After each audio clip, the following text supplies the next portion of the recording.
آج ہم بات کرتے ہیں شان مصطفیٰ و مقام مصطفیٰ صلی اللہ تعالیٰ علیہ وآلہ وسلم کی۔ قاضی اعظم مالکی رحمۃ اللہ تعالیٰ علیہ نے شفا شریف کے اندر اور امام جلال الدین سیوطی شافعی رحمۃ اللہ تعالیٰ علیہ نے خصائص القبریٰ کے اندر اس بات کو نقل فرمایا، لیس احد من الانبیاء اؤتیا فضیلۃ او کرامۃ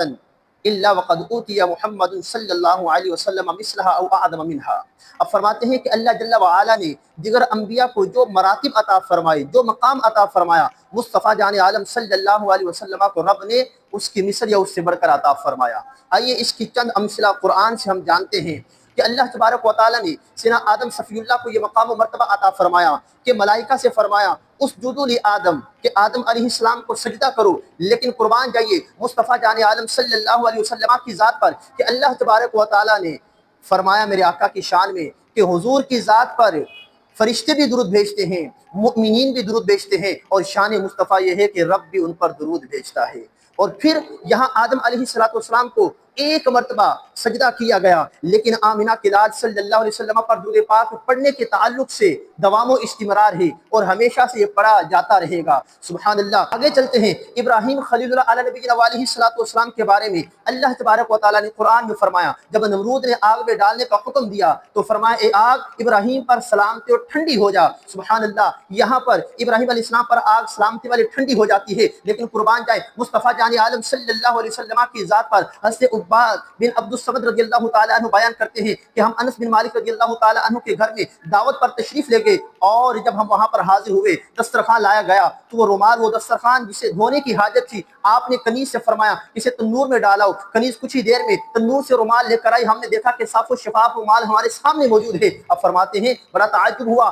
جب کھانے سے فارغ ہوئے تو میں نے انس بن مالک سے پوچھا کہ کیا ماجرا ہے کہ یہ رومال جو میلا کچیلا ہو چکا تھا اسے بجائے پانی کے دھونے کے آگ میں صاف کیا گیا ہے، آگ نے اسے صاف و شفاف کیسے کر دیا؟ تو انس بن مالک رضی اللہ تعالیٰ عنہ فرماتے ہیں اس میں میرا کوئی کمال نہیں ہے۔ ایک مرتبہ حضور جان عالم صلی اللہ علیہ وسلم اس غریب خانے پر تشریف لائے، آپ نے کھانا تناول فرمایا اور اپنے مبارک ہاتھوں کو، اپنے رخ انور کو اس رومال سے صاف فرمایا تھا۔ بس وہی برکت مصطفیٰ صلی اللہ علیہ وسلم ہے کہ آج جب بھی اس رومال کو دھونے کی، صاف کرنے کی حاجت پیش آتی ہے تو پانی سے نہیں بلکہ آگ سے صاف کر لیا جاتا ہے۔ آگے چلتے ہیں حضرت عیسیٰ علیہ السلام کہ رب نے آپ کے معجزہ عطا فرمایا کہ آپ مردوں کو زندہ کر دیا کرتے، کوڑی والوں کو شفا دے دیا کرتے تھے، لیکن قربان جائے آمنہ کے لال صلی اللہ علیہ وسلم کے جابر بن عبداللہ رضی اللہ تعالی عنہ آپ فرماتے ہیں ایک مرتبہ حضور جان عالم صلی اللہ علیہ وسلم میرے گھر میں تشریف لائے، آپ میری دعوت پر حاضر ہوئے، کھانا تناول فرمایا۔ اس کے بعد حضور جان عالم صلی اللہ علیہ وسلم نے وہ بکری جو آپ کی ضیافت کے لیے ذبح کی گئی تھی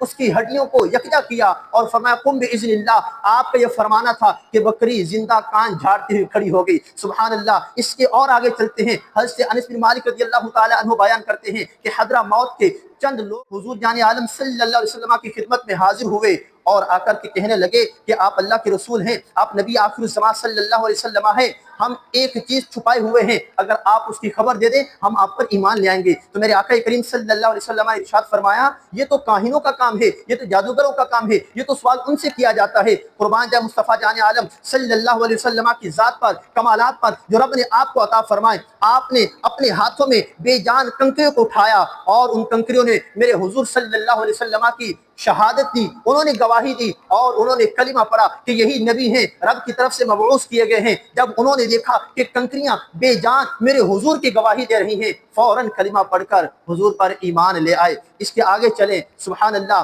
کوڑی والے عیسیٰ علیہ السلام جو ہے ان کو شفا دے دیا کرتے۔ ادھر کمال مصطفیٰ صلی اللہ علیہ وسلم دیکھیں، حضرت عکاشہ رضی اللہ تعالی عنہ آپ جنگ کے میدان سے آتے ہیں، حضور کی بارگاہ میں حاضر ہوتے ہیں، عرض کرتے ہیں کہ یا رسول اللہ صلی اللہ علیہ وسلم عکاشہ کی لڑتے لڑتے تلوار ٹوٹ گئی ہے، اب بتائیں کیا کریں؟ برکت والے آقا صلی اللہ علیہ وسلم نے اپنے مبارک ہاتھوں سے ایک چھڑی عطا فرمائی اور کہا جاؤ عکاشہ جنگ کے میدان میں جا کر کے لڑو، یہ چھڑی جو تجھے دی گئی ہے تلوار کا کام کرے گی۔ صحابہ کہتے ہیں ہم نے دیکھا حضرت عکاشہ رضی اللہ تعالیٰ عنہ وہ مبارک مصطفیٰ جان عالم صلی اللہ علیہ وسلم کی دی ہوئی چھڑی جو ہے اس سے جب تلوار کی طرح آپ کفار کا سر قلم کرتے رہے۔ اسی طرح آگے چلتے ہیں، حضور جان عالم صلی اللہ علیہ وسلم کی شان کمال جو رب نے آپ کو عطا فرمائے۔ حضرت یوشع بن نون علیہ السلام قوم جبارین سے جب جہاد کرتے ہیں، اللہ اکبر، جنگ کے آخری مراحل میں جب آپ پہنچتے ہیں اور فتح آپ کا مقدر بن جاتی ہے، لیکن دیکھتے ہیں کہ سورج غروب ہونے کو ہے، دن ڈھلنے کو ہے، اللہ اکبر، اللہ تبارک و تعالیٰ سورج کو حکم دیتا ہے، سورج وہیں رک جاتا ہے، دن بڑھ جاتا ہے، اور یوں آپ کو جنگ کے اندر فتح نصیب ہوتی ہے۔ لیکن قربان جا مصطفیٰ جان عالم صلی اللہ علیہ وسلم پر کہ جن کی سورج پر بھی حکومت ہے، جن کی چاند پر بھی حکومت ہے، آپ کا کمال دیکھیے کہ آپ صلی اللہ علیہ وسلم نے نہ صرف سورج کو روکا بلکہ جو سورج غروب ہو چکا ہے اس سورج غروب کو آپ نے واپس پلٹا دیا۔ سبحان اللہ، چاند پر کیسی حکومت ہے کہ پنگوڑے میں ہیں تو آپ جدھر انگلی کرتے ہیں چاند وہیں جھک جاتا ہے۔ سبحان اللہ۔ اور پھر جب کفار اعتراض کرتے ہیں کہ آپ تو زمین پر تو ہر طرح کا ہمیں کرامت دکھا رہے ہیں، ہر طرح کا معجزہ دکھا رہے ہیں، ہم نبی تب مانیں گے جب آسمانوں پر کوئی ہمیں معجزہ کر کے دکھائیں گے۔ اور پھر انہوں نے ڈیمانڈ کی کہ اگر آپ واقعی نبی ہیں تو چاند کے 2 ٹکڑے کریں۔ قربان جائے مصطفیٰ جان عالم صلی اللہ علیہ وسلم پر آپ نے اشارہ کیا تو چاند کے 2 ٹکڑے ہو گئے۔ شاعر کہتا ہے اشارے سے چاند چیر دیا، چھپے ہوئے خور کو پھیر لیا، گئے ہوئے دن کو اثر کیا، یہ تاب و تواں تمہارے لیے۔ رب نے اس قدر آپ کو مقام و مرتبہ عطا فرمایا، یعنی میرے حضور کو رب نے سب کچھ عطا فرما دیا۔ اللہ ان عظمت و شانوں کو ہمیں تسلیم کرنے والا بنائے، آمین۔